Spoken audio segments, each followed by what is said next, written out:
Chodesh Tov Lechayim Tovim ou Shalom. On rentre dans le mois de Elul de ce soir. Et tout d'abord, on voudrait souhaiter un très très grand Mazal Tov à Yaakov Hazan pour la bar mitzvah de son fils qui a eu lieu dimanche. Qu'Akadosh Baruch Hu fasse que Shlomo Yitzhak grandisse en Torah, Ahava et Yirat Shamayim, et que Be'et Hashem, la bar mitzvah, elle fasse qu'il devienne un bon garçon dans Derech HaTorah. Juste un petit mot sur la bar mitzvah. Pourquoi on appelle ça un bar mitzvah? Alors, il y en a qui pensent que c'est un bar. Alors, dans une bar mitzvah, il y avait un bar, ils ont fait un bar, après ils ont marqué mitzvah. Non, Dieu préserve, c'est pas une mitzvah de se saouler, il n'y a pas une mitzvah de boire. Que veut dire bar mitzvah? Bar mitzvah veut dire le fils de la mitzvah. C'est quoi un père? On va parler ce soir de ce que c'est un père, de ce que c'est un fils, mais principalement, un fils, il continue ce que son père il fait. Un père, il a les yeux bleus, le fils, il a les yeux bleus. Un père, il est marron de peau, le fils, il est marron de peau. Un noir, il est noir, et l'enfant, il est noir. Comme m'a dit ma mère, les chats font pas des chiens, les chiens font pas des chats. Pareil, on dit un bar mitzvah pour que la personne, elle soit béhémet, fils de la mitzvah, et que sa vie entière, elle devienne à la volonté de servir à Kadosh Baruch Hu et d'avoir des bonnes midot pour pouvoir avancer. Quelqu'un, il m'a texté cette semaine une question. Et il m'a dit, Rabbi, on fait souvent des cours, le cours du mercredi, on a fait Messiat Yesharim, on a fait Pirkei Avot, on fait plein de cours, généralement c'est basé sur le moussar. Il m'a dit, Rabbi, est-ce que quand on fait du moussar, ça veut dire que vous pensez qu'on est une mauvaise personne? Il m'a dit, Rabbi, je suis sûr que les gens qui viennent à votre cours, ils volent pas, ils tuent pas, ils mentent pas. La preuve, c'est qu'ils viennent au cours. Est-ce qu'un gars il va venir à un cours et il va voler? Il m'a dit, Rabbi, pourquoi les cours de moussard, ils sont faits chez les bonnes personnes? Allez en prison, et là-bas, faites des cours de moussard aux voleurs, aux tueurs, aux bandits. Alors, pourquoi on fait du cours de moussard dans la yeshiva, dans les séminaires, chez les gens bien, quand le rabbin il parle à la synagogue, il fait du moussard? Est-ce que quand on fait du moussard, ça veut dire que le rabbin, ou le speaker, je ne sais pas, généralement c'est un rave. On n'existe pas chez nous des speakers. Un speaker, ça ne veut rien dire. Chez nous, celui qui doit parler, c'est un rave. Si le gars, il ne sent pas ce qu'il dit, il ne peut pas parler. On raconte qu'il y avait une fois une histoire chez le Tzemar Tzedek.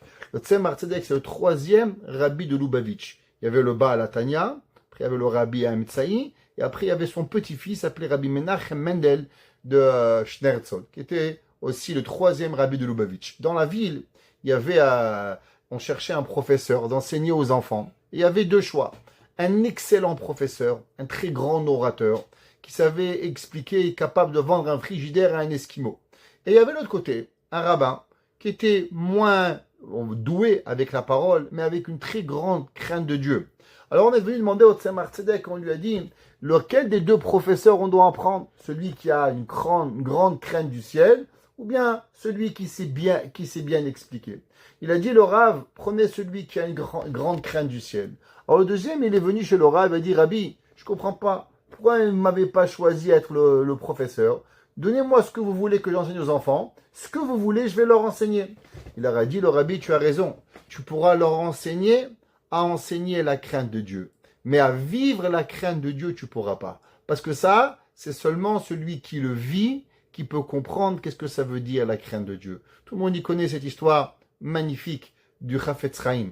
Il raconte, cette histoire, elle est écrite dans le livre de Maggid Speak. Je conseille ce livre à tout le monde, le Maggid raconte, qui est un livre incroyable, qui a été écrit par Rav Pessah Crown, qui raconte là-bas des magnifiques histoires. Et dans le Maggid Speak, il raconte qu'il y avait un jour un rabbin qui a fait un discours sur le Shabbat. Et il a dit qu'il y avait un jour un homme qui était à la yeshiva du Chafetz Chaim. Et malheureusement, à la yeshiva du Chafetz Chaim, on parle au début du XXe siècle, il y avait la Haskala. La Haskala, il détournait les jeunes élèves de la Torah. Et malheureusement, cet élève qui était chez le Chafetz Chaim, imaginez-vous, à Radin, en pleine Pologne là-bas, en Lituanie, il a fumé Shabbat. Et on a dit au Chafetz Chaim, comme quoi ce monsieur a fumé Shabbat. Alors le Rav raconte, comme quoi on a amené cet enfant dans la chambre du Chafetz Chaim, et le Chafetz Chaim lui a parlé. Et on raconte que ce monsieur, sa vie a changé.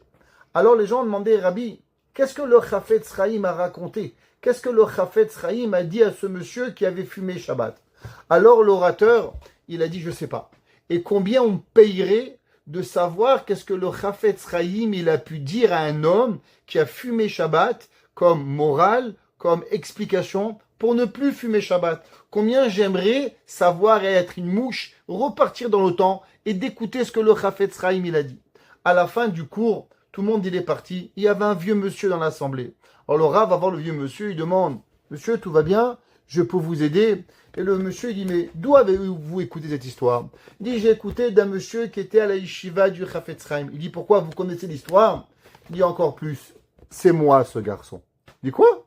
Il dit « C'est moi que le Chafetz Chaim il a parlé. C'est moi qui a fumé Shabbat. » Alors le Rav il lui a dit « Mais magnifique, pouvez-vous me dire qu'est-ce que le Chafetz Chaim vous a dit ?» Et là, le monsieur a dit, le Chafetz Chaim, il m'a rien dit. Le Chafetz Chaim s'est approché de moi, il m'a pris ses mains. Il était déjà âgé, le Chafetz Chaim, de 60, 80, 90 ans. Il m'a pris mes deux mains. Il s'est approché de moi, il a seulement dit un mot, Shabbat. Et quand il a dit Shabbat, une larme a coulé de la joue du Chafetz Chaim, elle est tombée sur ma main.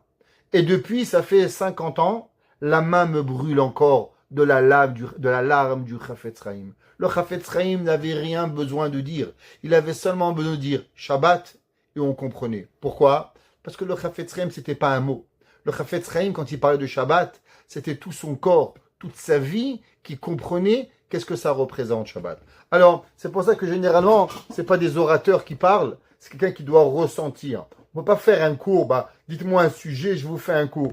Les gens ils demandent, Rav, ça prend combien de temps de préparer un cours? Je dis, moi, ça prend 30 ans. Il me dit, qu'est-ce que ça veut dire 30 ans? Je dis, parce que ça prend 30 ans depuis que je suis petit, 40 ans, que je réfléchis et je ponds une idée qui m'est arrivée. Mais c'est un cours, on ne prépare pas ni 1 heure, ni 2 heures, ni 3 heures, c'est des heures. Quand je me lève le matin, mercredi matin, depuis 5h30 du matin, je pense, qu'est-ce que je vais dire au cours ce soir? Comment je vais le dire? Qu'est-ce qui va arriver? Et la semaine, elle finit, mercredi soir, déjà je commence à penser à la semaine prochaine, qu'est-ce qu'on va dire? La tête, elle doit constamment pour pouvoir y arriver. Mais je voudrais répondre à cette question à ce monsieur qui va sûrement écouter le cours et va savoir de qui il est.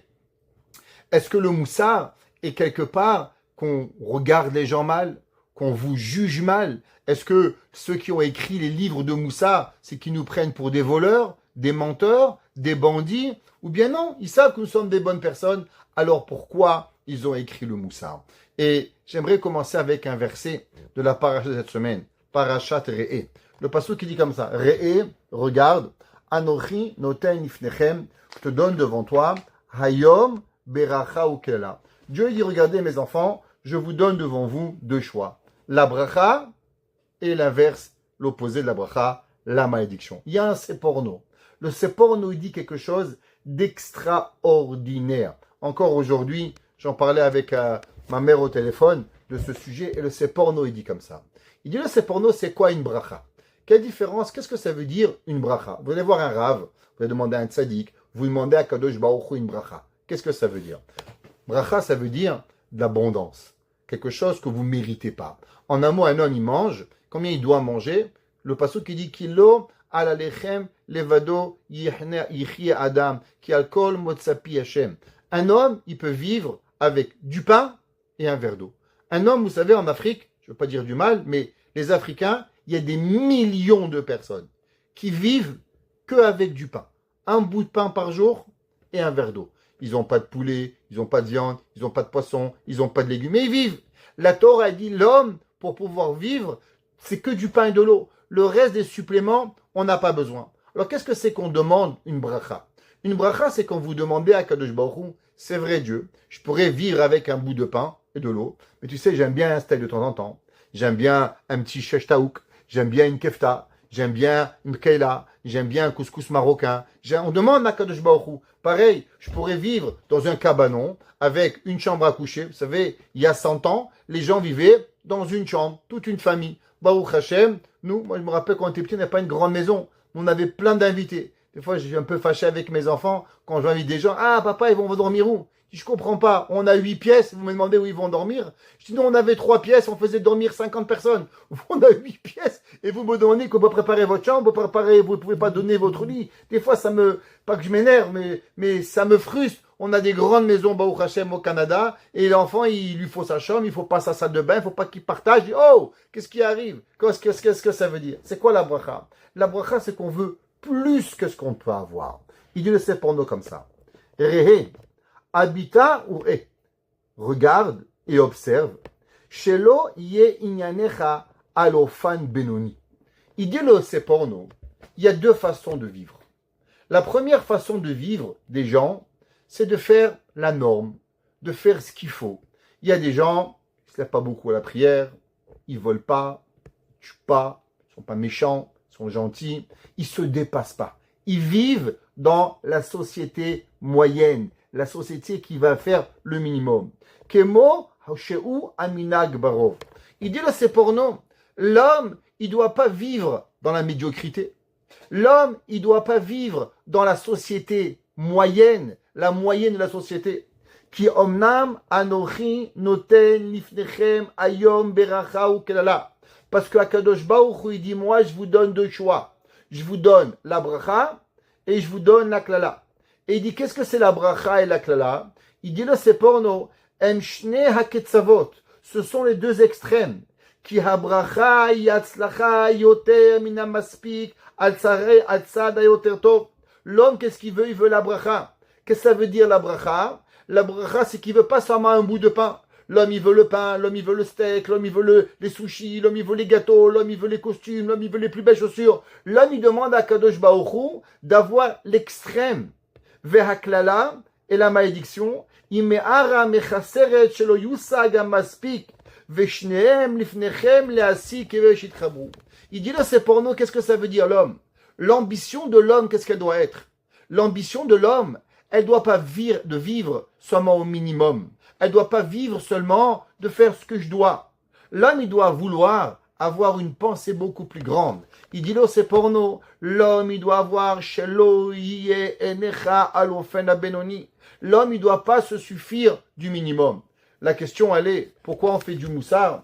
Pas parce que Dieu préserve, on est des mauvaises personnes. Pas parce qu'aucun d'entre nous, il est mauvais. Seulement, la vie, elle est que si l'homme, il n'apprend pas le moussard, alors automatiquement, qu'est-ce qu'il va faire? Il va se suffire de faire le minimum, sans faire des efforts. Le moussard, il est pour nous rappeler que l'homme, il a l'obligation de se pousser.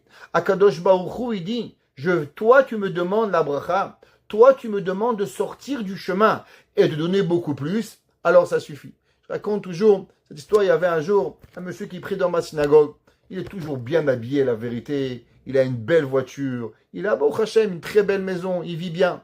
Et quand il allait acheter son loulav, il demandait un loulav jusqu'à cher, un etrog jusqu'à cher. Alors le Rav, un jour, il lui a dit, je comprends pas, pourquoi tu as le loulav jusqu'à cher? Il dit, moi, les mitzvot, je les fais comme elles doivent être faites, sans plus. Un loulav, un etrog, je fais ce qu'il a à faire. Moi, je fais pas plus que ça. Alors le Rav, il lui a dit, tu sais, quand tu es habillé, je vois tu marches avec des costumes canali, tu marches avec des chaussures, je sais pas quelle Ferragamo, je sais pas quelle chaussure, tu as une belle cravate. Tu n'es pas habillé chez Zara, tu n'es pas habillé au marché aux puces avec un pantalon et un costume, tu es habillé avec les plus beaux costumes. Ta voiture, c'est pas une Peugeot, ta voiture, c'est une Lexus. Alors pourquoi la voiture, elle est une Lexus? Pourquoi la maison, elle a 4 étages? Pourquoi ta maison à Miami? Pourquoi tu vas en vacances 5 fois par année? Mais quand on parle de religion, quand on parle de Torah, alors automatiquement, c'est le minimum que tu vas vivre.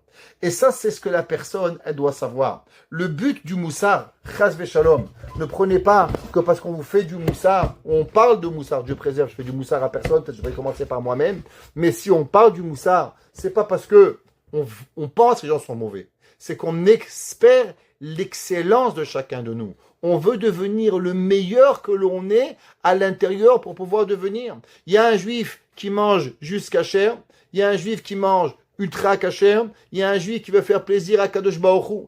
Acheter un cadeau à un enfant, on peut lui acheter un bonbon, c'est un cadeau. On peut lui acheter un petit jouet à $1 au dollar store, ou bien on peut lui acheter ce qu'il aime, qui vaut des fois 100 et $200. Pareil, dans nos midotes, ce que l'on doit chercher, c'est pas d'avoir le minimum, c'est de rechercher le plus beau pour pouvoir se rapprocher de Akadosh Baruch Hu. Alors, on est toujours dans le Tomer Déborah, dans la Mida 4e, l'Ish Erit Nachalato. Vous vous rappelez, on avait commencé à expliquer qu'Akadosh Baruch Hu nous a appelé sa fille, nous a appelé sa sœur, nous a appelé sa mère, ou Bnei Israël Am Kerovo. On avait expliqué qu'Akadosh Baruch Hu, on est le peuple d'Akadosh Baruch Hu, Mamash, Kurva Shieshlo Imahem ou Banavhem. Et nous sommes le proche d'Akadosh Baruch Hu, et nous sommes comme ces enfants d'Akadosh Baruch Hu pour pouvoir y arriver. Pour comprendre cela, on va lire un Mahamar de Sha'arei Kedusha qui était rapporté au nom de Rav Moshe Cordovero. Il dit qu'on sait que la lumière de Neshama, elle est une lumière qui va enfanter. Qu'est-ce que ça veut dire? Venishma, venimshach, me'or asfirot, atzma ma'ede emtsai. Comprendre qu'Akadosh Baruch Hu, au début de la création du monde, Akadosh Baruch Hu, il n'y avait rien. Vous vous rappelez, on avait expliqué dans le premier cours de Tomer Déborah qu'il y a les 10 sphères. Mais Akadosh Baruch Hu, les 10 sphères, c'est Dieu qui les a créées pour pouvoir créer le monde. Mais en vérité, Dieu, pour lui-même, il n'a rien besoin de ces 10 sphirotes, de ces 10 sphères qui vont arriver. Akadosh Baruch Hu, lui, s'appelle la lumière infinie. Et cette lumière infinie, elle a besoin de canaux pour pouvoir nous arriver. Comme le soleil. Imaginez-vous qu'on vivrait sur le soleil, et on serait tous morts, on ne pourrait pas vivre. On doit vivre à des milliers de kilomètres du soleil pour que la lumière du soleil nous arrive à la bonne quantité. Regardez, avec tous les feux qui arrivent, avec toute la couche d'ozone qui a brûlé, combien on a augmenté de centigrades dans le monde? Un numéro. On dit que la Terre, elle a chauffé de un chiffre. On passe 32 degrés, 33 degrés. Et ça, le monde, il a déjà brûlé. Imaginez-vous si la Terre, elle avait chauffé de 5 degrés. On serait tous morts, Dieu préserve, pour pouvoir y arriver. Alors, Akadosh Baruch Hu lui-même, il a besoin de ces canaux pour pouvoir apporter à l'homme ce qu'il a besoin. C'est pour ça que Dieu, il a créé les sphirot, Chochma Binadat, Chesed Gvura Tiferet, Netzach Od Yesod Malchut. Et c'est pour ça qu'on s'appelle les enfants d'Akadosh Baruch Hu. Pourquoi? Parce que c'est eux qui vont donner à l'homme pour pouvoir arriver. Ou bekoar ze shem kshurim ou mitchazim beyonim beshoresh nishmatam. Faut comprendre que, on va voir dans le Ramban, que le Ramban, il explique cela un peu plus en détail. Et il dit, le Ramban, qu'est-ce que c'est Behemet, le peuple juif? Et qu'est-ce que la raison pourquoi Kadosh Baruch Hu, il pardonne au peuple juif? Le Ramban, il pose une question. Vous savez, généralement, à Kadosh Baruch Hu, on pourrait ressentir que Akadosh Baruch Hu, il n'est pas le Dieu le plus gentil, Dieu préserve, c'est faux. Mais on pourrait voir dans l'histoire du monde, Akadosh Baruch Hu, il a amené le Maboul, Akadosh Baruch Hu, il a détruit Dora Palaga, Akadosh Baruch Hu, il a fait plein de choses. Alors on pourrait penser que Akadosh Baruch Hu, il n'est pas Rahamim. Alors si Akadosh Baruch Hu, c'est la vision que l'on a, comment ça se fait que des fois, le peuple juif, nous avons fait des péchés, et quand on fait des péchés, malgré cela, Akadosh Baruch Hu, il nous a pardonné. Par exemple, prenons le plus grand péché de l'histoire du monde. Le plus grand péché de l'histoire du monde. C'est quoi? Le veau d'or. On a sorti d'Égypte, on a reçu la Torah, et 40 jours plus tard, on a pris un veau, et on a dit, El Elohecha Israël, voici ton Dieu Israël. Akadosh Baruch Hu, la vérité, c'est que la rigueur de Dieu, la Midat Hadin, c'était quoi sa volonté? La première volonté, elle a dit, je vais détruire le peuple juif. Moshe Rabbeinu, il a prié à Akadosh Baruch Hu, et Hachem, il a dit, Salarti kidvarecha. J'ai pardonné comme tu as demandé au peuple juif. Et la question est qu'il faut se poser, pourquoi Dieu, il a pardonné? Pourquoi Dieu, Behemet, il n'a pas détruit tout le peuple juif? Pourquoi Akadosh Baruch Hu? On a eu une chance. Hachem, il nous a sortis d'Égypte. Akadosh Baruch Hu, il a fait 10 miracles. Hachem, il a ouvert la mer Rouge. Tu veux pas de moi, je veux pas de toi. Barminan. En vérité, vous savez, c'est ça que les chrétiens. C'est quoi le christianisme? Le christianisme, il est basé, on a dit souvent, sur que le christianisme, il dit qu'en vérité, Akadosh Baruch Hu, il veut peu du peuple juif. Comment prouver que Behemet, c'est pas vrai?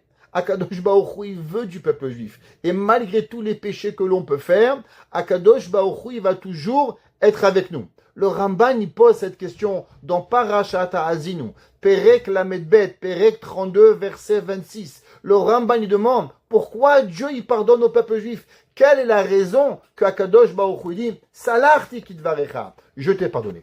Et il dit, le Ramban, Ve'ata'am beta'ana azot. Et la raison, à cette question-là. Enenu kerutze leharot kocho ben sonav. C'est pas que Dieu, il veut se faire montrer à travers les ennemis. Ki kol agoim keayin negdo. Pourquoi tu crois que Dieu, il a besoin de faire montrer que je suis le plus grand? Vous savez, un dicton en français qui dit les chiens aboient, la caravane passe.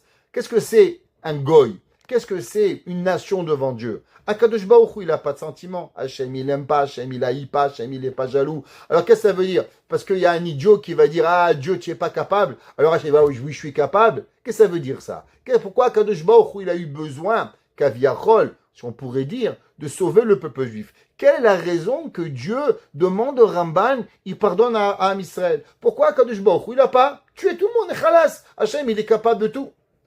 Au passage, on va essayer de comprendre aussi ce soir la raison pourquoi Kadosh Baruch Hu, il a créé qu'un homme. Vous savez qu'Akadosh Baruch Hu, pour lui, créer 1, 10, 100 ou 1000, c'est pareil.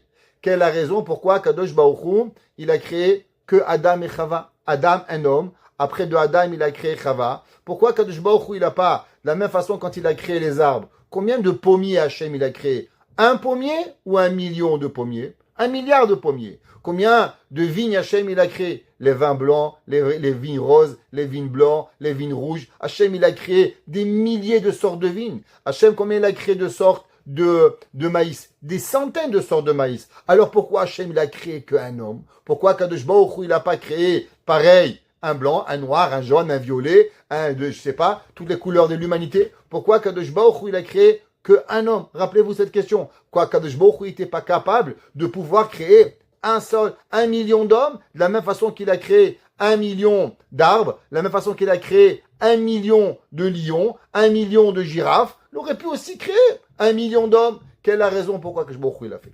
Il dit le Ramban, Vato nershavlo, aval Hashem bara et Adam betartonim. Quelle est la raison pourquoi Kadosh Baruch Hu il a créé l'homme dans les mondes inférieurs? Shiyakir et boro veyodelishmo. Le but de l'homme, faut pas oublier, on a un seul but. Le but, c'est de reconnaître la véracité d'Akadosh Baruch Hu. L'homme, il a été créé, Shiakir et Boro, pour reconnaître Dieu. L'homme, tous les jours, il doit dire, Modéani lefanecha, melecha evekayam. Laquelle est la première chose que l'on fait? Pourquoi un homme, dès qu'il se lève, il doit dire Modéani? Modéani lefanecha, melecha evekayam. Pourquoi on se lève pas? On fait Netilat, et après Netilat, on dit Modéani. Vous savez que une des raisons pourquoi on dit Modéani lefanecha, pourquoi on ne dit pas Modéani lefanecha Hashem Elokeinu, Dieu, la raison elle est parce qu'on le dit avant Netilat. Et du fait qu'on le dit avant Netilat, on ne peut pas dire le nom de Akadosh Baruch Hu. La question elle est pourquoi on est tellement pressé de dire Modéani à la première seconde qu'on se lève. Ah, ça va, tu vas attendre 10 minutes, tu vas dire Modéani. Nous, c'est pas très compliqué. Quelle est la réponse? Pourquoi de dire Modéani à la seconde? La réponse elle est parce que l'homme il a été créé pour une seule chose. Chez Yakir et Boro, de reconnaître que Akadosh Baruch Hu il est son créateur. Ouais, Veyodelishmo. Et on doit louanger Akadosh Baruch Hu. Vesham hareshut biado lehara oletiv.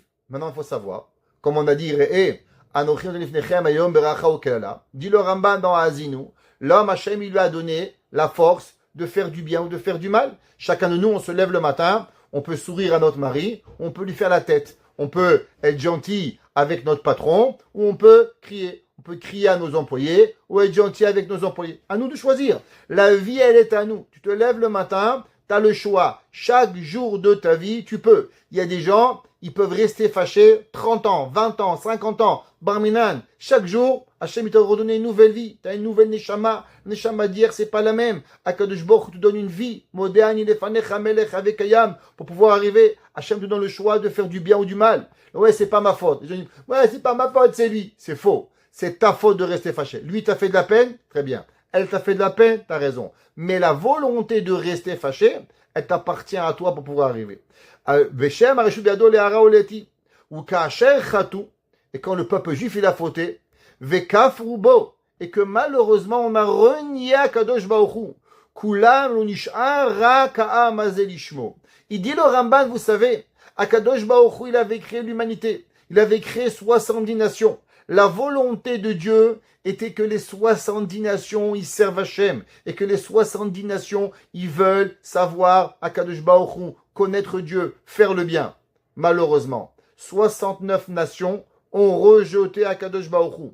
Ou pirsem baem baodot moftim, ki hu Elohe Elohim va adonai adonim, veoda basé les kol ha'amim. Et Akadosh Baruch Hu, qu'est-ce qu'il a fait? Du fait que nous, on a continué à croire en Dieu, alors tous les miracles de l'Égypte, il dit le Ramban, quelle a été la raison? Pourquoi Hachem il a besoin de faire Dam, Tzfardea, Akini, Maroc? Non, Hachem il aurait pu faire Makat Bechorot, tout le monde il aurait eu peur, Kol Tuv Lechaim Tuv Shalom. Quelle est la raison pourquoi Dieu il a fait tout cela? Vous savez, il y a un Nathan Ben Uziel, très intéressant. Nathan Ben Uziel était l'élève de Hillel Azaken. Je ne sais pas si vous avez entendu parler de Hillel Azaken, le contemporain de Shammai. Hillel Azaken, il a vécu moins 150 ans. 150 ans avant l'an 0. Il a vécu 200 et quelques années avant la destruction du temple, Hillel Azaken. Moins 150. Et il avait un élève qui s'appelait Yonatan Ben Uziel, qui a traduit toute la Torah et qui était un très très très grand rabbin. La Gemara a dit que quand il étudiait Yonatan Ben Uziel, alors les oiseaux qui passaient sur sa tête, ils brûlaient. Pourquoi? Parce que tous les anges du ciel venaient écouter la Torah de Nathan Ben Uziel. La Gemara a dit qu'il avait la même grandeur que Moshe Rabbeinu. S'il avait été à l'époque de Moshe Rabbeinu, c'est lui qui aurait reçu la Torah. Nathan Ben Uziel, tellement il était grand. Nathan Ben Uziel, il demande une question. Vous savez, une question qui pourrait vous paraître bizarre, mais qui est très puissante. Le peuple juif, il a fait le Korban Pessah en Égypte. La question, elle est comment c'est possible que le peuple juif, il a fait le Korban Pessah dans une terre qui était remplie d'idolâtrie.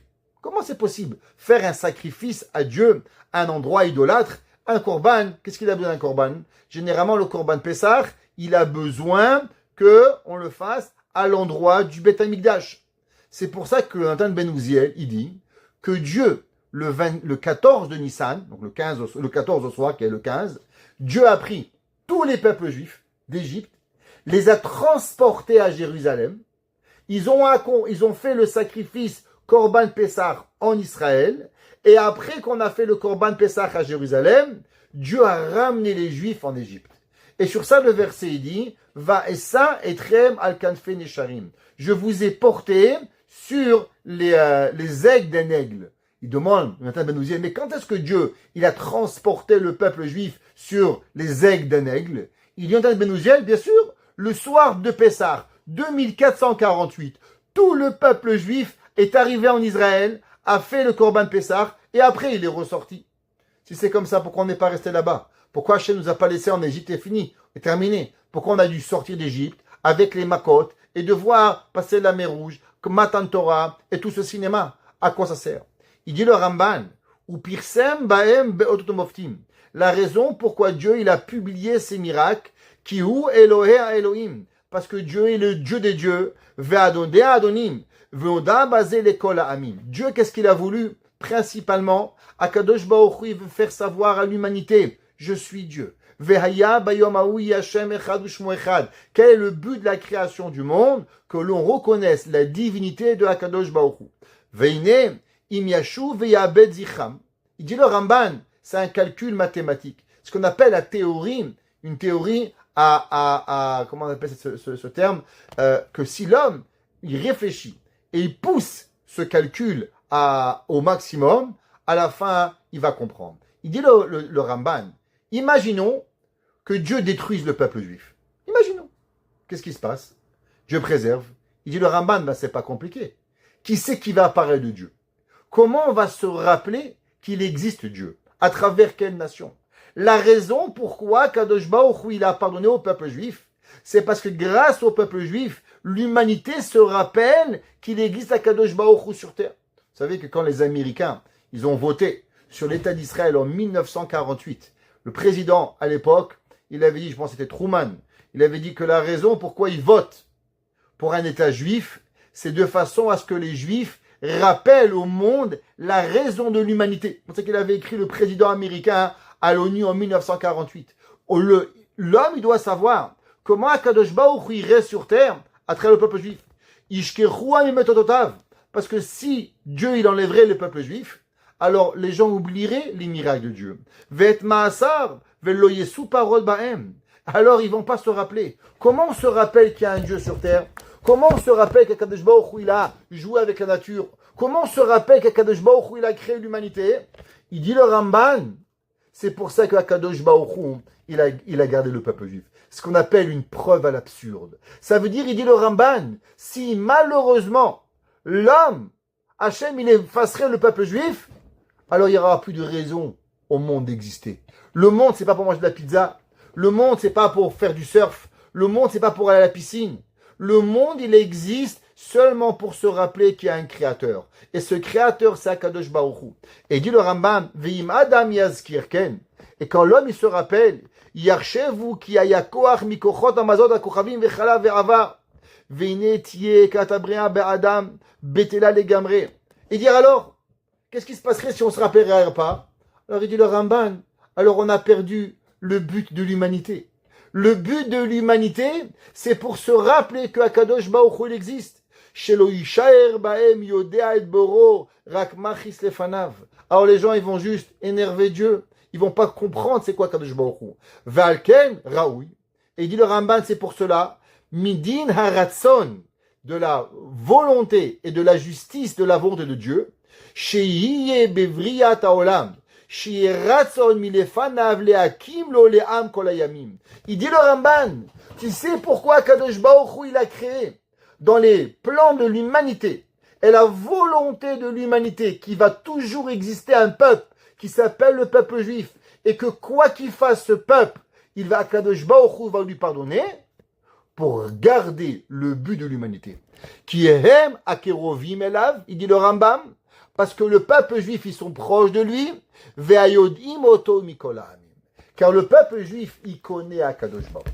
Ça veut dire que être un peuple d'Akadosh Baruch Hu, c'est pas rien. Ouais. L'homme, Akadosh Baruch Hu, Am Israël, c'est pas seulement un dicton que s'il n'y a plus de juifs, il n'y a plus de raison d'exister. C'est pour ça que c'est marqué dans la Mishnah en Pirkei Avot. Chaviv Adam Shenivra Betzelem. Il est beau, il est choyé. L'homme, l'humain, qu'il a été créé à l'effigie d'Éternel. Chavivim Israël. Mais Israël a quelque chose de plus. Non seulement on a l'intelligence, parce que Chochma Bagoyim Ta'amim, c'est pas seulement chez les Juifs qu'on est intelligent. C'est vrai qu'on a le plus de prix Nobel de la Terre, mais l'intelligence elle existe aussi ailleurs. Alors la Mishnah dit, Chaviv Adam Shnivra Betzelem. Choyez l'homme qui a été créé à l'effigie de Dieu. Mais qu'est-ce qu'il a de supplémentaire le peuple juif? Dit la Mishnah, Chavivin Israël. Chaviv, c'est quoi? Chaviv en hébreu. Choyé, amoureux, bon. Israël, Shenikreu, Banim la Makom. Comment nous on s'appelle? On s'appelle l'enfant d'Akadosh Baruch Hu. Les Goïm, eux, ils sont appelés Tselem. Eux, ils sont à l'effigie. Mais seulement eux, ils sont pas les enfants de Dieu. Prenez un exemple. Vous avez votre fils. Oh Hachem, il est beau. Vous avez votre fille, elle est belle, magnifique. Vous avez une photo de votre fils. Vous la mettez sur le mur. Quelqu'un, il déchire la photo. Ça vous fait de la peine. Mais c'est pas aussi grave que si votre fils, il perd un nez ou il perd un œil. Ça n'est qu'une photo. Pareil, il dit la Mishnah. Une nation du monde, c'est une photo. Mais c'est qui le fils d'Hachem? Chavivim Israël. Eux, ils ont quelque chose de particulier qui s'appelle Banim Lachem Lokechem. Ouais. Et le Nefesh HaChaim, il dit, comme on avait dit, c'est pour ça que le peuple juif, c'est la vie, et c'est lui qui vit avec Akadosh Baruch Hu, et que quand on fait du bien, le bien il arrive. Quand on fait malheureusement le mal, alors automatiquement on amène du mal. Et c'est pour ça que c'est marqué dans Shah Kedusha. Ve'utzrach livro adam echad shekalul kol hanivranim haneetzalim. Il dit le Harizal. Pourquoi Dieu, il a eu besoin de créer un homme? Alors vous savez que les sphirotes, chaque sphira, elle est un.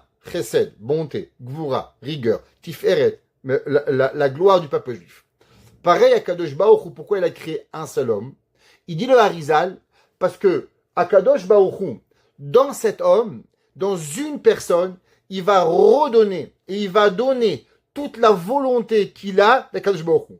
kosher kol haolamot, qui va attirer, il va attacher, et il va faire vivre tous les mondes. Ki hu hayoter karov le kabat hashefa min aser sfirot. Il dit Dieu, il a créé les sphirot. De ces sphirot, il a créé le monde. De tout cela, il va créer l'homme, que l'homme, il est béhémet, ce qui va attacher entre le monde inférieur et le monde supérieur. Et pourquoi il veut n'avoir qu'un seul homme et pas 10 hommes? Pour que Akadosh Baruch Hu, que l'homme comprend bien, et que Dieu, il fait comprendre à l'homme, c'est quoi le but de l'homme? L'homme, il a un but. Si Dieu, il avait créé 10 hommes, 1000 hommes, 100 hommes, alors il aurait dit, moi, je suis créé pour pouvoir faire des patates. Moi, je suis créé pour pouvoir manger du chocolat. Moi, j'ai été créé pour faire du cheval. Chacun avec sa folie. Du fait qu'Hachem, il a créé un homme, il me dit, waouh, tout ça, c'est pour moi? Tout ça, j'ai été créé. Quelle est ma responsabilité? Pourquoi quand il y a un homme qui a un don spécial, on le regarde, waouh, après tout, il mange, il boit, il dort comme vous. Quel est le but? Plus un homme, il a un don, et plus on comprend qu'il y a une mission un peu plus grande. Quelque chose de particulier à faire. Quand l'homme, il s'est retrouvé à travers 1 million de girafes, 1 million de lions, 3 millions d'arbres, 50 milliards de bananes, il dit, pourquoi moi je suis tout seul? Pourquoi Kadosh Baruch Hu, il m'a créé? Ah, si Hachem, il a créé 1 milliard d'éléphants, et il a créé un homme, pourtant un éléphant, il est beaucoup plus grand que l'homme, c'est qu'Hachem a donné une mission particulière à l'homme pour pouvoir y arriver. C'est ça qui dit, le Nefesh, le Tomer Devorah. Urtiv Israël am kerovo mamash, kurva yeshlo imahem, ou banavehem. Akadosh Baruch Hu nous a créé que l'homme, behemet, il est une partie de lui. C'est pour ça que c'est marqué le pasuk, vayu lish erit nachalato. On est la chair et on est behemet, ce qui est Akadosh Baruch Hu, son héritage. C'est pour ça que c'est marqué dans la Mishnah, dans Pirkei Avot. Dans le Perek Vav de Pirkei Avot, la Mishnah dit comme ça. Hamisha kinyanim, Akadosh Baruch Hu, il a 5 acquisitions. Kana Akadosh Baruch Hu be'olamo. Ça veut dire qu'Hachem, il a créé plein de choses. Mais en vérité, Akadosh Baruch Hu, il a gardé à lui 5 choses. La Torah dit, c'est quoi les 5 choses qu'Akadosh Baruch Hu, il a gardées? Et il a mis dans Pirkei Avot. La première, Torah kinyan echad. La Torah, elle appartient à Dieu. L'homme, il n'a pas le droit de changer, d'ajouter, d'enlever. On connaît toujours l'histoire. La femme, elle m'appelle, bonjour monsieur le rabbin, je suis divorcé, je veux me marier avec un Cohen, vous pouvez m'écrire un papier? Je dis, madame, le rabbin, il ne peut pas changer la Torah. Nous, on n'est pas des réformés. Ouais, pourquoi? Même fois, je ne peux pas vendre votre maison, je ne peux pas vendre votre voiture, je ne peux pas vendre la Torah. La Torah ne m'appartient pas. La Torah, elle appartient à Kadosh Baruch Hu. Shamaim va'aretz kinyanach. Deuxième chose qui appartient à Dieu, le ciel et la terre. Les humains, ils ne savent pas arriver à comprendre le ciel et encore moins à comprendre la terre. Ça fait un jour le Rav Freikin, en 1969, le 21 juillet 69. Qu'est-ce qui s'est passé? Officiellement, je ne sais pas si c'est vrai, mais officiellement, Louis Armstrong, il est monté sur la Lune. Il avait dit alors le Rav Freikin, les humains, ils n'ont pas encore appris à vivre sur la terre, mais ils veulent déjà vouloir aller vivre sur la Lune. Il a dit, les gens, ils ne savent même pas se parler entre l'un avec l'autre. Ils ne savent même pas se comporter, à se dire merci, à se dire qu'est-ce que tu veux, mais on veut déjà aller vivre sur la Lune. Pourquoi? Apprends à vivre sur la terre. La Torah dit à qui elle appartient la terre? À Shamaim, Shamaim, Hashem, Kol Haaretz Kevodo. La terre, elle appartient à Kadosh Baruch Hu. À Kadosh Baruch Hu, elle lui appartient la terre. Ça lui appartient. À qui appartient le ciel? À Kadosh Baruch Hu. Avraham Kinyan Echad. Intéressant. Vous savez qu'est-ce que Kadosh Baruch Hu il a gardé pour lui? Avraham Avinu, dit la Mishnah. Avraham Avinu, ça appartient à Hachem. Qu'est-ce que ça veut dire, Avraham Avinu? Avraham, ça ne représente pas seulement Avraham. Avraham, ça représente 2 choses. La première chose, Avraham, il est signe de bonté. Et numéro 2, tout celui qui va à l'encontre de sa nature. Je vais expliquer. On a rapporté souvent pourquoi Dieu il a choisi que les poissons cachers doivent avoir des écailles et des nageoires. Pourquoi des écailles et des nageoires? Qu'est-ce qu'ils ont de spéciaux, les écailles et les nageoires? Le Ramban Nachmani dit que chaque poisson qui a des écailles et des nageoires, il peut remonter le courant. Ça veut dire quoi? La vie dans la vie, c'est quoi? Aujourd'hui, on comprend ça très bien. Les influenceurs. Vous savez, Dieu préserve, j'ouvre une parenthèse. Combien de shalom baït sont détruits, hommes ou femmes, à ceux qui passent leur temps à regarder les médias sociaux. Il y a des femmes, elles passent leur temps à voir des bêtises, et à la fin, elles se prennent pour la femme de l'influenceuse, les vacances, le ci, le là. Bar Minan, il n'y a pas longtemps, une femme de rabbin. Ouais, des enfants et tout. Enlever la perruque, enlever la tsniou, tout. Pourquoi? Elle veut devenir influenceuse. Elle a maigri, hop, elle s'est changée. Et Bar Minan, plus Shabbat, plus Kashrut, le mari devient fou. Comment c'est possible? Elle passe 12 heures par jour à voir des bêtises sur TikTok, TokTik, je sais pas comment, Facebook ou je sais pas quoi. Bar Minan. Les maris, c'est pire.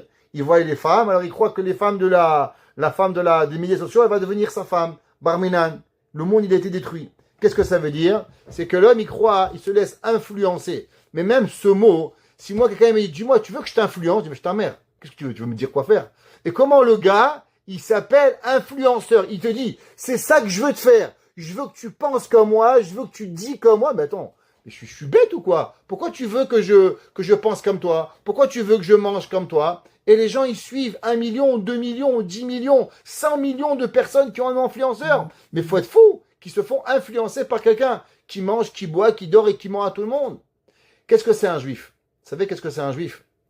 Un juif, par définition, c'est celui qui est capable de réfléchir par lui-même. Avraham, kinyan echad. Qu'est-ce que Dieu dit? Avraham, il est un mortel. Pourquoi c'est pas marqué Moshe Rabbeinu? Pourquoi c'est pas marqué Yitzhak Avinu? Pourquoi la Mishnah dit Avraham, kinyan echad? Avraham, il est mon acquis. Eh bien, laissez-moi vous dire. Il y a des gens que leurs parents, ils rêveraient que leurs enfants, ils font pas Shabbat. Dieu préserve. Et il y a des gens, ils font Shabbat. Pourquoi? Le père, ça lui casse la tête. Le fils, il veut faire kidouche, il veut manger cachère, il veut pas aller là, il veut pas ci, il veut pas là. Il y a des gens, ils pleurent. Il y a pas longtemps, il y a un père, un père, il m'a appelé au téléphone. Monsieur le rabbin, dites à mon fils que c'est plus important de respecter son père que de faire Shabbat. Je comprends pas. La Torah qui dit qu'il faut respecter ton père et ta mère, c'est la même Torah qui dit qu'il faut faire Shabbat. Comment tu veux que j'explique ça à toi? T'as pas compris? Ça veut dire qu'il y a des gens, ils comprennent pas qu'est-ce que ça veut dire. La Torah, elle savait qu'est-ce que Hachem il aime. Akadosh Baruch Hu, il aime qu'on n'est pas influencé par personne. Il y a des gens, ils étaient goy, ils mangeaient du porc, un beau jour ils se réveillent. C'est quoi? Manger, boire, dormir, c'est ça la vie. Je vais crever, je vais être dans une terre, puis il va se rappeler de moi, ça ne m'intéresse pas. Il y a un gars, il se réveille un jour, il dit je vais aimer Hachem. Son père il fait rien, sa mère elle fait rien. Il y a des gens, ils ont reçu des coups pour aller à la yeshiva. Il y a des gens qui ont marché des kilomètres. Moi j'avais un élève à moi, il habitait à Metz. Son père, il a marché de Metz à Jérusalem. Il n'avait pas d'argent. Il a fait le pouce. Il a marché des mois pour arriver à la yeshiva. Comprenez ça? L'amour de la Torah. Mon père, il est allé à la yeshiva avec un short. Il n'avait même pas un pantalon, mskin. Il avait un pantalon de fille. Tellement il était pauvre chez lui à la maison. Il n'avait même pas une braguette devant. Il avait le pantalon de sa sœur avec la braguette sur le côté pour aller à la yeshiva. Il a marché des kilomètres. Les gens, ils sont partis. Qu'est-ce que la Torah dit? Avraham kinyan echad. Tout celui qui comprend que Akadosh Baruch Hu, on fait pas Dieu et on suit pas Dieu parce que c'est la mode. On suit pas Hachem parce que c'est beau. On suit pas les gens parce qu'on veut. Mais on a la volonté de vouloir faire Akadosh Baruch Hu parce que je crois et je veux Akadosh Baruch Hu. Kinyan echad, Hachem il veut. Am Israël kinyan echad. Quatrième, le peuple juif. Akadosh Baruch Hu il dit aux malachim, prenez tout, mais laissez-moi le peuple juif. Am Israël, c'est ça que je veux. J'ai pris qui chelek Hashem amo, parce que le peuple juif il appartient à Akadosh Baruch Hu. Cinquième, Bet Hamikdash dit la Mishnah. C'est Akadosh Baruch Hu le Bet Hamikdash. Qu'est-ce que ça veut dire kinyan? Ouais. Qu'est-ce que ça veut dire une acquisition? Alors vous savez, d'après la halakha, je sais que les femmes vont peut-être pas comprendre ce que je vais expliquer, mais je vais essayer d'expliquer le plus important. D'après la Torah, qui c'est qui marie quoi? Est-ce que c'est un mari et une femme qui se marient? Est-ce que c'est le mari qui marie la femme? Ou est-ce que c'est la femme qui marie le mari? Ouais, 3 possibilités. Alors, est-ce que c'est les deux ensemble, mari et femme mari? Est-ce que c'est le mari qui marie la femme ou la femme qui marie le mari? Exemple, est-ce que le mari donne une bague à la femme? Est-ce que la femme donne une bague au mari? Est-ce que c'est permis d'après la halakha? D'après la halakha, il est. Si une femme et un homme s'échangent des bagues sous la choupa, ils ne sont pas mariés. D'après la Torah, ils ne sont pas mariés. Le mariage de la Torah, c'est le mari qui marie la femme. Et on va expliquer. Pas la femme qui marie le mari, et pas le mari qui marie la femme et la femme qui marie le mari. il y a une acquisition qui est faite. Je vais expliquer. On n'est pas un cheval, on n'est pas un bijou, on n'est pas un diamant, on n'est rien. Acquisition ici, qu'est-ce que ça veut dire? Bien sûr, la femme, elle appartient pas au mari. À l'époque, au Québec, vous savez que la femme, elle appartenait au mari. Au Canada, quand un homme, une femme se mariait, elle appartenait au mari. C'est le mari qui décidait si elle vivait ou elle mourait. Quand la femme, elle accouchait, vous savez, au Canada, jusqu'en 1960, quand une femme, elle allait à l'hôpital, eh ben, le mari devait signer si la femme, elle va, Dieu préserve, avoir une complication dans l'accouchement. Et on peut sauver l'un ou l'autre. Est-ce qu'on sauve la femme ou on sauve le bébé? Le mari décidait, est-ce qu'on sauvait la femme ou on sauvait le bébé? Parce que la femme, elle appartenait au mari. Comprenez que d'après la Torah, ça n'existe pas, ça. La femme n'appartient pas au mari, c'est pas un objet, la femme. Un mari va dire, ah chérie, t'as 2 reins, il m'en manque un, viens, je te prends ton rein. Tu prends rien, mon frère. C'est mes reins, mon cœur, mon poumon, je te donne rien. Si tu veux, je te donne. Si je veux, je te donne. Mais la femme, elle appartient pas. Alors, qu'est-ce que ça veut dire, le mariage d'après la Torah? Que la femme, elle appartient au mari. Qu'est-ce que ça veut dire? Ça veut rien dire. Pourquoi? Ma main, elle appartient pas, ma femme, elle appartient à rien. Qu'est-ce que ça veut dire? Qu'est-ce que ça veut dire que mes enfants m'appartiennent? Mon fils, ma femme. Pourquoi? C'est ta femme, c'est ton objet. Qu'est-ce que ça veut dire? Vous comprenez que tout ça, c'est pas la façon que l'on comprend. Il n'y a pas un mot, en vérité, en français, assez beau pour expliquer ce mot, kinyan. Kinyan, qui veut dire une acquisition, faire une action. C'est rien. La femme n'appartient pas au mari, les enfants n'appartiennent pas à la femme, le mari ne peut pas vendre sa femme, le mari ne peut pas vendre ses enfants, Dieu préserve. Rien, ça veut rien dire. Alors, qu'est-ce que ça veut dire qu'il y a une acquisition qui est faite? Alors, c'est pas très féministe ce que je vais dire, mais on va essayer d'expliquer. Vous savez que Hachem, il a créé le monde. Hachem, il a créé 2 luminaires, le soleil et la lune. Le soleil et la lune, ils étaient égaux, ils avaient la même intensité. La lune, elle est venue chez le soleil, à Dieu et Hachem. Tu peux pas avoir 2 rois dans une maison. Tu peux pas avoir 2 rois dans un palais. Il faut qu'il y ait un grand et un petit. Un doit être soumis à l'autre. Akadosh Baruch Hu a dit, tu as raison, la lune. Alors va te diminuer et toi, tu vas être soumis au soleil. Qu'est-ce que ça veut dire? Dans la maison, il y a des halachot, il y a des coutumes.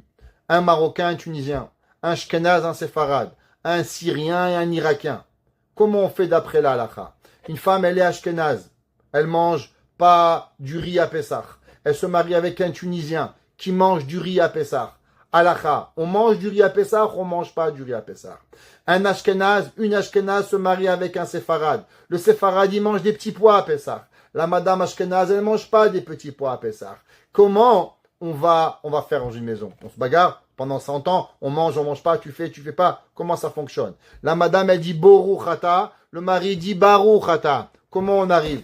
La Torah nous dit que il y a un des deux qui va devoir prendre la coutume de l'autre, qui va devoir suivre les halachot de l'autre. La halacha, elle est que le mari, parce que chez nous, les tribus, Réhouven, Shimon, Lévi, Cohen, Lévi, ça passe par le mari. Exemple. Vous savez que moi, je suis Israël, peut-être un grand rabbin, un petit rabbin, un pourri rabbin, je sais pas. Mais une chose, je sais, mais je suis pas Cohen. Si par exemple, un Cohen me donnerait de la terouma. La terouma, c'est ce qu'on nous prélevait. Et j'en mange un petit morceau, et ben moi, si j'en mange, Dieu préserve, je suis chayav mita. Je suis coupable de mort. J'ai pas le droit d'en manger. Qui c'est qui a le droit d'en manger? A le droit d'en manger qu'un Cohen. Maintenant, j'ai une fille. Imaginez-vous, Hachem, elle se marie avec un Cohen. Elle vient de ma maison. Chez moi, on mange pas terouma. Demain, elle se marie avec un Cohen. Elle peut manger à terouma. Pourquoi elle peut manger à terouma? Parce que de la même façon que quand elle se marie avec un Ashkenaz, elle devient Ashkenaz. De la même façon que quand elle se marie avec un Séfarade, elle devient Séfarade. Pareil, quand tu deviens Cohen, tu deviens Cohen. Ça veut dire que le mari, il dépose sur sa femme une certaine emprise. Pas emprise de diriger, mais il lui donne une certaine kedusha de sa chevet. Réhouven, Shimon, Lévi, Yehuda, Issachar, Cohen, Lévi, Israël, peu importe qui il donne à sa femme une empreinte de qui il est. Pareil, un père, il est Cohen. Son fils, il est quoi? Il est Cohen. On raconte une histoire. Il y avait un jour un homme, il va voir un rabbin. Il dit, bonjour monsieur le rabbin, je voudrais devenir Cohen. Il dit, mais monsieur, on ne peut pas devenir Cohen. Il dit, monsieur le rabbin, je vous fais un chèque de 1000 euros. Il dit, monsieur, on ne peut pas devenir Cohen. Il dit, bon, ça va. Je vous donne 10 000 dollars. Il dit, monsieur, on ne devient pas Cohen. Il dit, monsieur, je vous donne 1 million de dollars. Rendez-moi Cohen. Il dit, mais monsieur, pourquoi vous voulez devenir Cohen? Il dit, mais parce que mon père était Cohen et mon grand-père était Cohen. Ok? On ne peut pas acheter la Keuna.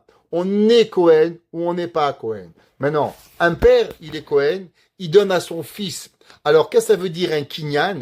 Un kinyan, c'est quelque chose que l'on donne à notre maison. Ça veut dire quand vous rentrez chez un monsieur qui est séfarade, sa femme va être séfarade. C'est comme ça qu'il est. Ses enfants vont être des Kohanim. Ses enfants vont être des Lévi'im. Ses enfants vont être des Tunisiens. Ça se passe, Marocains, peu importe qui on est.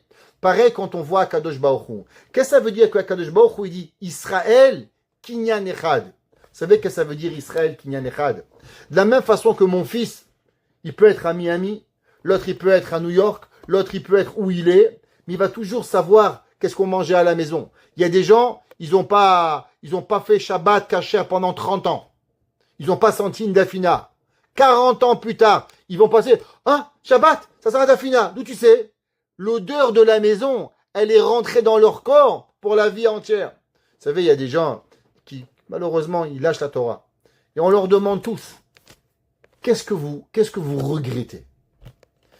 Et tous les gens qui lâchent la Torah, vous savez qu'est-ce qu'ils regrettent? En grande partie, le manger de la maison et l'ambiance. Séfarad, Ashkenaz, Khatsi, c'est pas grave. Il y a quelque chose de génétique qui est dans une maison, chez toi à la maison, que tu vas te garder pour la vie. Il dit à Kadosh Baruch Hu, ça veut dire kinyan echad. Qu'est-ce que ça veut dire qu'on appartient à Dieu? Pourtant, je peux tuer demain, je peux voler, je peux faire ce que je veux. Je n'ai pas envie de tuer, je n'ai pas envie de voler, Dieu préserve. Mais qu'est-ce que ça veut dire?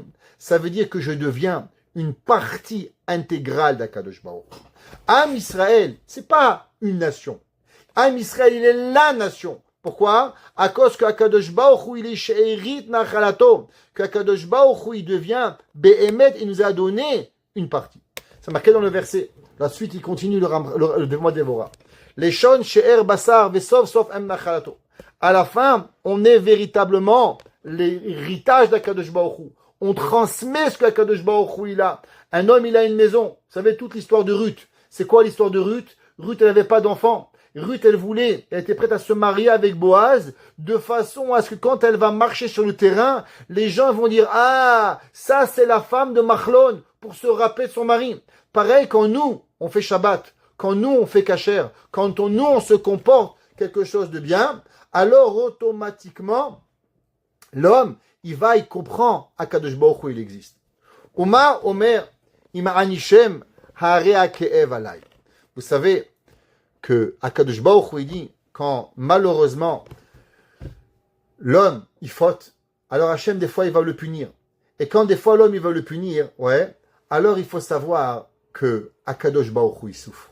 Akadosh Baruch Hu, il est au Omer Dévorah, que quand Hachem, il nous punit, c'est la même façon qu'une maman, elle voit son fils souffrir. Elle voit son fils qui va avoir une opération. Qui c'est qui a le plus de peine? Eh bien, c'est les parents. Les parents, ils ont plus de peine qui existent. Kedirtiv bechol tsaratam lo tsar. Alors, on va s'arrêter sur ce verset dans Yeshaya. Yeshaya, il écrit dans chapitre 63, verset 9. Et Dieu, il écrit comme ça. Bechol tsarotam, dans toute leur souffrance, lo tsar. Alors, vous savez, en hébreu, il y a des synonymes, comme en français. Ouais, par exemple, le verre qui est en verre ou le verre qui est en plastique. Hein, vous avez compris. Donc, il y a un verre et un verre. Il y a la couleur vert. Il y a le verre. Alors, il y a des synonymes. Pareil, en hébreu, il y a deux mots. Il y a le mot l'eau et il y a le mot l'eau. Alors, c'est quoi le synonyme de l'eau et l'eau? Il y a l'eau qui veut dire non. Ça s'appelle Lamed Aleph. Quand on veut dire lui, Lamed Vav. Alors, dans ce verset, c'est intéressant. Il y a la façon comment on écrit le verset et il y a la façon comment on lit le verset. Si on va lire le verset de la façon qu'il est écrit, c'est à deux façons opposées. Juste au passage, vous savez que les deux mots, l'eau et l'eau, ça vous rappelle quel mot? Elul, comme ce soir. L'eau et l'eau. Ouais. Alors, qu'est-ce que ça veut dire? Alors, si on traduit le verset comme il est écrit, Bechol tsarotam, dans toute leur souffrance, l'eau tsar, Dieu préserve, Dieu il dit, moi j'ai pas de peine. Style, tu crèves, crève. Mais comment on le lit, si on va par rapport à la lecture? Bechol tsarotam, dans toute leur souffrance, l'eau tsar, Dieu aussi, lui aussi, il a sa souffrance. Lui aussi, il souffre. Alors, pourquoi on a écrit le verset avec un Aleph, qui veut dire non que Dieu ne souffre pas, mais pourtant, en vérité, Dieu il veut dire qu'en vérité, lui aussi souffre. Alors, vous savez que dans les 22 lettres de l'alphabet, la première lettre de l'alphabet, elle s'appelle la lettre Aleph. C'est quoi la lettre Aleph? Aleph, elle représente Aloufo Shalolam, le maître du monde Akadosh Baruch Hu. En Kabbale, le lettre Aleph, elle représente la couronne de Dieu, ce qu'on appelle le Keter. Qu'Akadosh Baruch Hu, c'est la couronne d'Akadosh Baruch Hu, qui est le summum de sainteté qui existe, le plus grand qui puisse exister. Il écrit le Manot HaLevi. Manot HaLevi qui a écrit un livre qui a été écrit sur la Megillat Esther par Rabbi Shlomo El-Kabatz. Rabbi Shlomo El-Kabatz, c'est celui qui a écrit le Lechadodi. Le contemporain du Beth Yosef, Rabbi Yosef Karo, il a écrit un livre qui s'appelle Manot HaLevi. Avant, je voudrais vous raconter une petite histoire que j'ai lue incroyable sur Rabbi Shlomo El-Kabatz. Vous savez que Lev Leachim, elle s'occupe de récupérer toutes les juives et leurs enfants qui ont été malheureusement enlevés par les Palestiniens. Vous savez qu'il y a beaucoup de jeunes Palestiniens en Israël, ils s'habillent beaux gosses, ils se font sympas, et ils rencontrent des petites jeunes filles juives, et ils les font sortir, ils les donnent à manger, ils les amènent en boîte de nuit, café, et après ils font croire qu'ils sont amoureux d'eux, et après ils les prennent, ils les enlèvent, et ils les amènent à Gaza. Et là-bas, malheureusement, elles deviennent des esclaves, et là-bas, terrible. Pourquoi? Parce que dans le Coran, il y a quelque chose de grande mitzvah de convertir un juif à l'islam. Chez eux, la plus grande mitzvah, c'est de convertir quelqu'un à l'islam. Et il y a des centaines de filles juives qui sont converties de force à l'islam à Gaza. Et une des associations qui s'appelle Lev Leachim, c'est de rencontrer et de rentrer en contact avec ces filles-là et d'essayer de les sortir. On raconte qu'il y avait un jour une femme juive, qu'elle est rentrée en contact avec une association Lev Leachim. Elle était juive et elle avait un garçon. Et elle lui a dit un jour, regarde mon fils, toi tu es pas musulman, toi tu es juif. Mais comment je suis? Il m'appelle Ahmed. Non, tu t'appelles pas Ahmed. Ton nom c'est Moshe.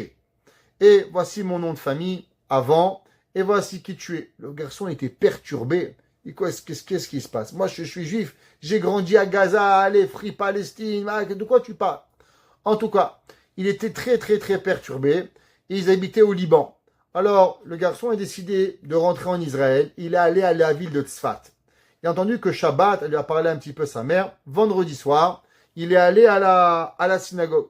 En allant à la synagogue, il comprenait, il savait pas lire, il savait parler un peu l'hébreu. Et il est arrivé à la fin de la synagogue. Et bien sûr, comment ça se passe dans les synagogues? Vous finissez la prière. Un gars, il vient et lui dit qui tu es, où tu manges, je sais pas, tu veux venir à la maison, Baruch Haba. Et il se fait inviter chez un juif. Il arrive à la maison là-bas, on le sert, on donne à manger, et l'enfant se sent à l'aise, il commence, il lui dit, dis-moi, est-ce que tu connais une chanson de Shabbat? Il dit non, je connais pas. Mais quelque chose qui m'a profondément touché, c'est le premier Shabbat que je fais. Vous avez chanté une chanson à la synagogue, et qui m'a énormément perturbé, et quand vous avez chanté, j'ai pleuré. Alors le gars, il dit, lequel? Mizmor Shiyom HaShabbat? Non, l'Echadodi. Ah, l'Echadodi, il dit oui, vous pouvez la rechanter s'il vous plaît. Et le monsieur et ses enfants chantent la chanson de l'Echadodi. Et le jeune garçon pleure à chaudes larmes. On voit qu'il est vraiment touché. Il dit, on peut la rechanter encore une fois s'il vous plaît. Et comme ça, 2-3 fois durant le repas, on chante l'Echadodi. À la fin, ils ont vu qu'il était sérieux, qu'il y avait vraiment que de spécial. Il leur raconte son histoire. Il savait, je vais vous dire, je suis pas grandi juif, j'ai grandi musulman, j'ai grandi au Liban. Et c'est la première fois que je suis en contact avec des juifs. Je connais rien du judaïsme. Ma mère m'a dit d'aller dans une synagogue. Je suis venu et c'est le premier Shabbat que je fais. Et là, le garçon, il dit, mais comment s'appelait ta maman? Il dit, ma maman s'appelait Myriam El-Kabatz. Et elle était petite fille de Rabbi Shlomo El-Kabatz qui avait écrit le Lechadodi.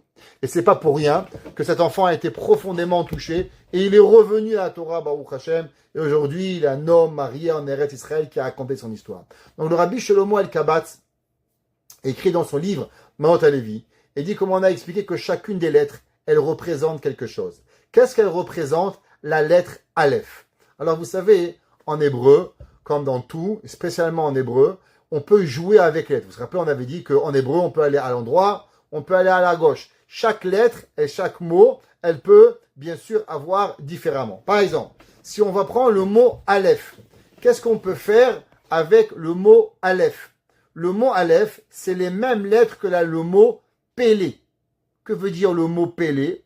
Le mot Pelé veut dire pas Pelé, hein, le joueur argentin. Ouais, même que lui aussi était extraordinaire quand il jouait au football. Ok, mais c'est pas grave, c'est pas ça le but. Pelé veut dire extraordinaire. Qu'est-ce que ça veut dire extraordinaire? Quand vous voyez quelque chose, vous dites waouh. Quand vous comprenez quelque chose, vous dites waouh, c'est incroyable le cours du rabbin. C'est incroyable ce qui s'est passé. Qu'est-ce que ça veut dire? Ça veut dire qu'il y a quelque chose que vous n'avez pas vu, que vous n'avez pas compris, que vous ne pensez pas que ça pouvait arriver.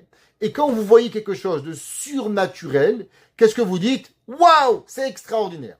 Qu'est-ce que ça veut dire? C'est que vous comprenez qu'il y a quelque chose qui est au-dessus de tout ce que vous avez pu penser qui peut arriver. Exemple, imaginez-vous, vous arrivez, il y a un homme qui est mort. Par exemple, on raconte qu'un jour, Baba Saleh, il est parti faire une mitzvah et malheureusement, son chauffeur, il a écrasé quelqu'un. Alors, ils sont arrivés, la police, ils sont venus, il dit, voilà, le rabbin, il a tué quelqu'un, ça a créé un scandale. Et Baba Saleh, il allait faire une grande mitzvah, et on raconte que Baba Saleh, il a vu le danger qu'il aurait pu voir sur la communauté juive. Il se dit, mais il est pas mort, il est endormi. Et un acteur a dit, non, j'ai touché, il a plus de pouls, il est mort. Baba Saleh dit, moi, si je le touche, il va vivre. On raconte que Baba Saleh a mis sa main sur lui, il l'a relevé. Comment un homme, il peut relever un mort? C'est-à-dire, rabbin, vous êtes fou. Moi, je suis pas fou. Parce que moi, je crois Baba Saleh. Moi, je suis sûr que Baba Saleh pouvait refaire vivre les morts. J'ai aucun doute pour ça. Si on verrait demain un homme faire vivre un autre homme? C'est quelque chose d'extraordinaire. Qu'est-ce que ça veut dire? C'est d'aller chercher quelque chose qui est le plus caché, qui est le plus extraordinaire, et le faire. Quand un homme, il voit une chose miraculeuse, qu'est-ce qu'il va chercher? Il va chercher en vérité Dieu. Quand un homme, il comprend pas quelque chose, et que d'un coup, vous comprenez quelque chose d'hyper profond, qu'est-ce que en vérité vous venez de comprendre? Vous venez de comprendre Dieu. Pour ça que la lettre Aleph, qui représente la couronne de Dieu, pourquoi? Parce que Aleph veut dire Alouf. Aloufo shel olam veut dire celui qui a créé l'univers. Dieu, il s'appelle Aloufo shel olam. Qu'est-ce qu'il est Dieu? Eh bien, Dieu, il est Pelé. Dieu, il est extraordinaire. Seulement maintenant, Dieu, il est grand. Dieu, il est très, très, très, très loin de nous. Nous, on est petit, de la petitesse que vous ne pouvez même pas imaginer. Maintenant, à Kadosh Baruch Hu, quand il nous arrive du mal, quand il nous arrive une difficulté, est-ce que la difficulté que l'homme il va ressentir, il va le ressentir comment? Vous savez, un jour, c'est difficile à dire, mais il y a une femme, ça m'a fait énormément de peine. Chaque vendredi soir, je pense à ça. Chaque vendredi soir, je vais vous raconter. Il y avait un jour un homme, sa mère, elle est morte. Elle est morte un jour. Et bien sûr, elle est morte jeudi, on l'a enterrée vendredi. Et vendredi soir, on est arrivé à la maison. Et bien sûr, la femme, elle s'occupait du mari, voyageait ici et là. Et le manger n'était pas très bien cuit. Et le mari, il a fait une histoire à sa femme, parce que le manger n'était pas assez cuit le jour de la mort de sa mère. Et la femme, elle avait de la peine. De quoi? Ta mère, elle est morte. Elle est encore chaude sur la terre. T'intéresse, est-ce que la viande, elle est bien cuite ou mal cuite? Comment c'est possible? Comment c'est possible qu'un gars, il réfléchit? Moi, Dieu préserve, ça arrive à un enfant. J'ai plus faim, j'ai plus soif, j'arrive pas à dormir. Quand des fois ma femme me dit, allez, va dormir. Je dis, mais comment je peux dormir? Je peux pas. J'ai du souci, je peux pas. Mon cœur, il bat à 3000 à l'heure. Comment tu veux que je vais dormir? J'arrive pas. Un jour, je me rappelle, Dieu préserve. Ma fille, elle est à l'hôpital. Elle a une très grave maladie. On est à l'hôpital pendant quelques jours. Ni tu manges, ni tu bois. L'eau, elle passe pas. T'arrives pas à réfléchir. Pourquoi? Comment tu vas dormir? Je dis, mais allez dormir, vous reposer. Tu es malade ou quoi? Moi, je vais dormir. Ma fille, elle est dans le coma, tu veux que je vais dormir? Mais comment tu veux que je vais dormir quand ma fille, elle n'est pas là? Ouais, je suis humain. Non, un gars qui dit, ah, ça va, on revient demain. À côté de nous, il y avait une autre enfant, aussi, qui était malade. Les parents, ils venaient une demi-heure par jour. Je ne sais pas comment ils vivaient. Moi, je vous promets, pendant une semaine, ni on mangeait, ni on buvait, ni on dormait, ni ma femme, ni on ne quittait pas lui de ma fille. Pourquoi? Comment on peut manger? Comment on peut boire? Comment on peut la quitter? Comment c'est possible? Ma femme m'a dit, c'est nous les fous, c'est eux les fous. Je dis, excuse-moi, moi, c'est eux les fous, c'est pas moi. Parce qu'un père, il ne peut pas quitter ses enfants. Il ne peut pas laisser sa fille de 6 ans à un hôpital tout seul. C'est pas possible. Ça ne peut pas arriver. On ne peut pas penser. Maintenant, est-ce que Akadosh Baruch Hu, aux grandeurs de Dieu, il ressent notre peine? Ou bien non, il la ressent un petit peu. Jusqu'à où il va le ressentir? Il dit le Rabbi Shlomo El-Kabatz. Vous savez pourquoi c'est marqué l'eau avec un Aleph? Parce que si on avait écrit l'eau avec un Vav, on aurait dit que Dieu, il a touché et il a ressenti la douleur seulement dans les midot. Chesed, Gvura, Tiferet, Netzach, Od, Yesod. Mais Dieu, il veut nous dire que vous savez où la douleur d'un juif, elle est ressentie? À l'endroit le plus élevé de Akadosh Baruch Hu, jusqu'au Aleph, jusqu'à la couronne de Dieu. Akadosh Baruch Hu, quand il arrive du mal à un juif, c'est pas seulement dans ses pieds qu'il a mal. C'est pas seulement dans le Chesed, dans la Gvura, dans la Tiferet. C'est dans l'endroit le plus élevé qui s'appelle Keter, qui s'appelle Aloufo Shel Olam. C'est là-bas que Akadosh Baruch Hu il a. C'est pour ça que Dieu dit Imo Anochi Betzara. Dans Teilim, c'est écrit que Akadosh Baruch Hu il dit que moi, je suis avec le peuple juif. Vous savez, ma mère, elle avait une amie. Ils étaient deux jumelles. Deux vraies jumelles. C'était incroyable. Quand chacun ils mariait leurs enfants, alors une elle habitait Marseille, elle habitait Paris. La sœur, elle disait à une sœur, elle dit, Gad, c'est mon fils, va à Paris, va acheter une robe à Paris. Comme ça, on n'a pas la même robe pour le mariage. Parce qu'ils arrivaient toujours à acheter les mêmes affaires. Une elle allait à Paris, une elle venait à Marseille. 1000 kilomètres d'écart. Ils avaient la même robe. Quand une elle a couché, elle dit, ah, ma sœur, elle a couché. Tu sais, j'ai mal au ventre. Elle ressentait la douleur de son frère et de sa sœur. Vous pensez que c'est faux? Mais c'est vrai. Les vrais jumeaux, ils ressentent la douleur l'une de l'autre. C'est marqué dans le Shir HaShirim. Yonati Tamati. Il dit le Midrash. Qu'est-ce que ça veut dire Yonati Tamati? Il dit le Midrash, Tamati veut dire Teumim, tu es mon jumeau. Dieu il dit, tu sais quand les deux jumeaux, un il accouche, l'autre il a mal. Quand un il se fait opérer, l'autre il a mal au pied. Il dit à Kadosh Baruch Hu imo anochi betzara. Pareil moi, quand le peuple juif il souffre, je souffre avec. Il dit à Kadosh Baruch Hu, il dit, Kedirtiv bechol tsarotam, dans toute leur douleur, l'otsar. Seulement, le lot, ça veut dire, lui aussi il souffre. Mais il souffre pas seulement dans les midotes du bas. Rappelez, on avait dit qu'il y a 3 midotes du haut, 6 midotes au milieu et une midote à la fin. À Kadosh Baruch Hu, il souffre pas seulement au milieu. Hachem, il souffre l'eau jusqu'au plus grand de sa couronne. À Kadosh Baruch Hu, il souffre. L'Omar Shetzaram Magia la Pelea Elion. Et il dit, ton mère Dévorah et Moshe Kodovero, que Akadosh Baruch Hu, il souffre jusqu'à l'endroit le plus grand, extraordinaire qui existe à Kadosh Baruch Hu. Baruch Hana Leolam. Amen ve Amen. Demain, il y aura pas